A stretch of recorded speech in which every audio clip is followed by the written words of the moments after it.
Hi guys, Visual Films here. Before we start, warning. Spoilers ahead. Today, I'm gonna explain a 2012 British-American science fiction movie called Prometheus. The film is the fifth entry in the Aliens franchise, serving as a prequel to 1979 science fiction horror film, Aliens. Make sure to watch until the end because there will be a bonus fun fact about the movie. On prehistoric Earth, as a huge alien UFO departs from the planet, a humanoid alien stands beside the waterfall and drinks the dark liquid, causing his body to disintegrate. As its remains cascade into the waterfall, the alien's DNA triggers a biogenetic reaction.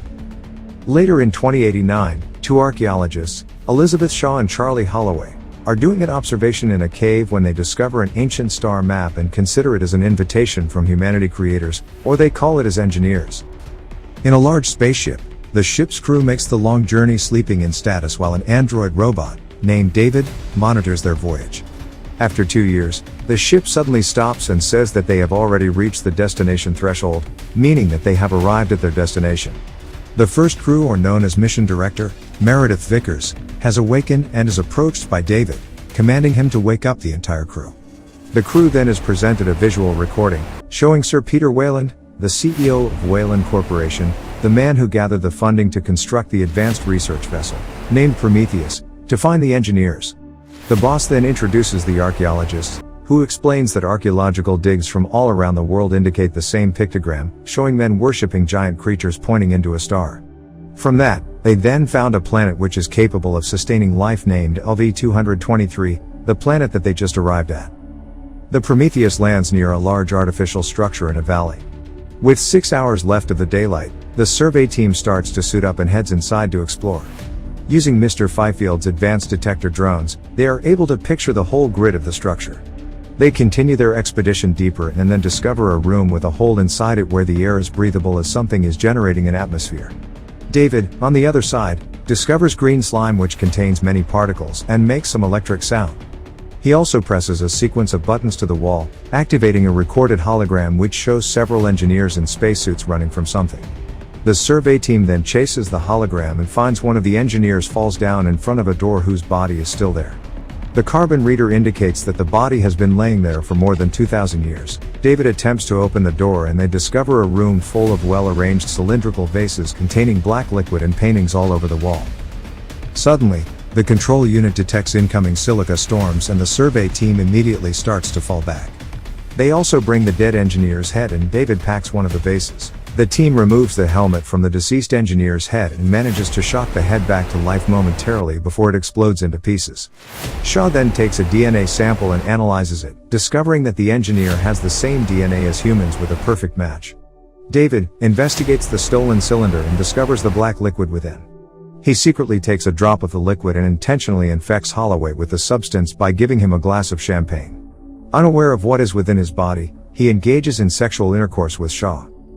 On the other side, Philfield and Milburn, who were left behind, continue their exploration in the cave. They come across a pile of engineer bodies while they are suddenly told by the control unit that a detector drone reading a life form from the west, but it suddenly disappears, claiming that it's just a glitch. Having known that, they decide to walk towards the east and arrive at the previously visited room. They spot something slithering in the river of black liquid and suddenly a snake-like creature pops out. The aggressive creature then attacks Milburn. Philfield tries his best to help his mate, but it ends up breaking his arms and killing Milburn. It also sprays corrosive fluid towards Milburn's helmet, destroying it and burning his face. The next day, the crew returns to the structures while David suddenly stops and turns to another direction. He then discovers a room containing a surviving engineer kept in a status. He attempts to press the buttons, causing a chair to swivel out and commencing the engineer's hologram. An engineer is spotted playing a flute and suddenly a huge space map appears, highlighting Earth as its next destination. On the other side, the crew finally finds Milburn's corpses, but Holloway's condition is getting worse as the side effect of consuming the black liquid. They then rush back to Prometheus. Vickers is already waiting for them, preventing Holloway from getting into the ship. Equipped with flamethrowers, she finally burns him to death. On the ship, Shaw is being examined by David, who reveals she is 3 months pregnant. That's quite odd as they only had the intercourse 10 hours ago. Feeling something is wrong with it, she insists to get it out immediately, but David suggests putting her into a cryostasis until they reach Earth. While she is going to be taken, Shaw fights back, manages to run away and performs a self-surgery with a medpod. Surprisingly, an octopus-like alien is extracted from her belly. Shaw manages to escape from the pod and traps the weird creature there. The control unit detects that Philfield's monitor just popped up and finds that he is actually standing outside the ship. With that monster face, he becomes much stronger and attacks the ship crew. They finally manage to take him out by burning him with the flamethrowers.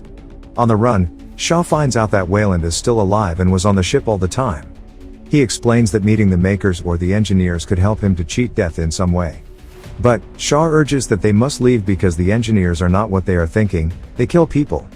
He refuses as they have been so close to meet them and this will be their only chance.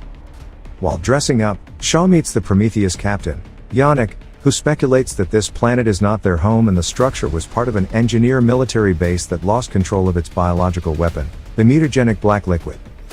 Vickers warns the CEO that he will die if he goes to the structure. There, it also reveals that the old man is actually her father.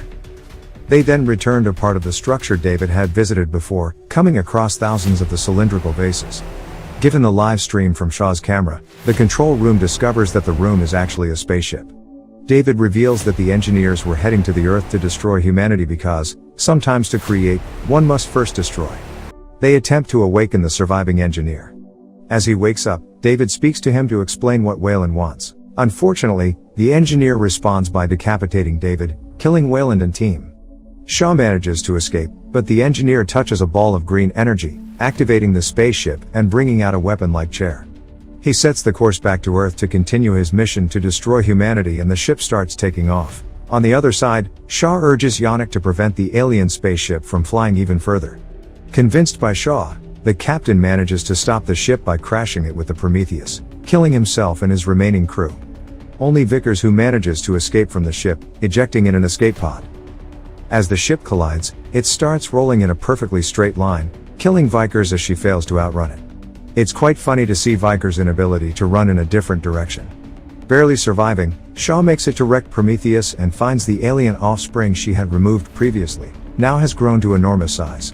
Luckily, it is still trapped in the medical bay. Surprisingly, David is still alive and reveals to her that the engineer has survived the crash and is coming for her. Moments later, the engineer forces open the ship's airlock and attacks Shaw, but she manages to open the medical bay's door and unleashes the alien offspring. After a struggle, the engineer is subdued by the gigantic creature, which thrusts an ovipositor down the engineer's throat, killing him. David begs for Shaw's help and claims that there is still another ship and he could fly the ship. Without an option and desperate for an answer, Shaw then recovers David's head and body from the wrecked engineer's ship. With his help, instead of flying back to Earth, they are heading for the engineer's homeworld, hoping to find why they created humanity, but only to attempt to destroy it later. The black liquid was originally created by the engineers as a biological weapon with the purposes to wipe out the entire planet, especially Earth. It's actually a lethal mutagenic pathogen composed of billions of small microorganisms. They were kept in the cylindrical vase due to its unstable nature at ambient temperature. As we saw in the previous scene where the crew force into the room and disrupt the atmosphere, the black liquid begins to react. We also have seen throughout the movie that the creatures infect the hosts, causing them to mutate, turning them later into more aggressive and stronger creatures. Subscribe to watch more videos like this, turn on notifications, and leave a like to help the channel out. Thank you for watching.